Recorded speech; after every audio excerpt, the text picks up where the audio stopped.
Today I thought I'd share a psalm with you. Psalm 19. The heavens declare the glory of God, the skies proclaim the work of his hands. Day after day they pour forth speech, night after night they display knowledge. There is no speech or language where their voice is not heard. Their voice goes out into all the earth, their words to the ends of the world. In the heavens he has pitched a tent for the sun, which is like a bridegroom coming forth from his pavilion, like a champion rejoicing to run its course. It rises at one end of the heavens and makes its circuit to the other. Nothing is hidden from its heat. The law of the Lord is perfect, reviving the soul. The statutes of the Lord are trustworthy, making wise the simple. The precepts of the Lord are right, stringing, giving joy to the heart. The commands of the Lord are radiant, giving light to the eyes. The fear of the Lord is pure, enduring forever. The ordinance of the Lord are sure and altogether righteous. They are more precious than gold, than much pure gold. They are sweeter than honey from the comb. By them your servant is warned, in keeping them there is great reward.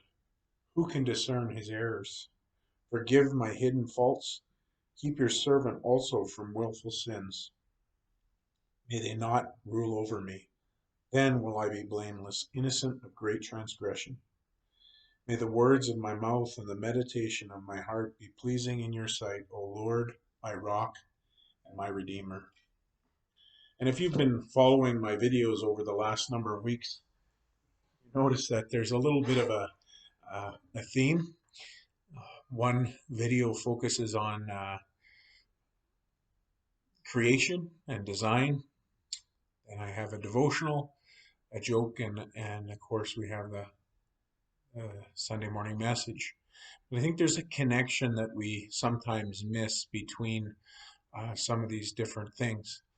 When we think about God in creation, I love the way the psalmist David um, notes that even though creation doesn't speak with words, the knowledge and the evidence of God's handiwork is available to all of us, all over the world. David said, even in though in his day the world would have been much smaller, the point is the same, that there's no place in the earth where we can look up and not see evidence of God. And I hope that for those of you who've had interest and have been watching the design videos, you'll see much the same thing in the created order in biology, that we see evidence of mind and an amazing, awe-inspiring intellect that has created life in all its wonders. And so that has always been inspiring to me, continues to inspire me. And it's good to see that I'm not alone and that this psalmist begins with creation when he worships God. And probably that is the case for many people, that they first experience a sense of God's wonder in what he has made. Then he moves from that language, the language of the created order. And by the way, that's good Reformed theology, because John Calvin said that there were two books that God has authored. The one is the book of creation, and the other is the book of Revelation. And so David moves now to that, and the part of Revelation he would have had access to was primarily the law, and he praises the law about how wonderful it is and how much it gives life.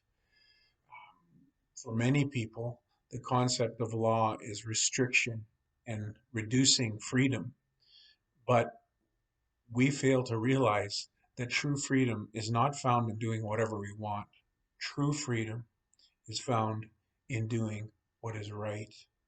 And so, since the law reveals to us what is right, David is inspired and in awe of God's word and how valuable and good it is to listen and to learn and to obey from it.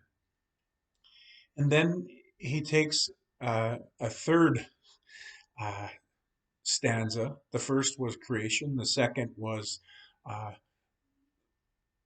the revelation. And then he moves naturally, in fact, from divine revelation to a conscious awareness of his own sin. And then he moves to God as Redeemer. And he reads the law and is aware of his own sinfulness. And so calls out to God and asks God to forgive his sins. And I think it's a powerful psalm about how God works in our lives. And I encourage you to meditate on God's word and ponder the significance of how he speaks to us in creation, in his word, and through his word into our hearts, and speaks of our need for him. You have a blessed week.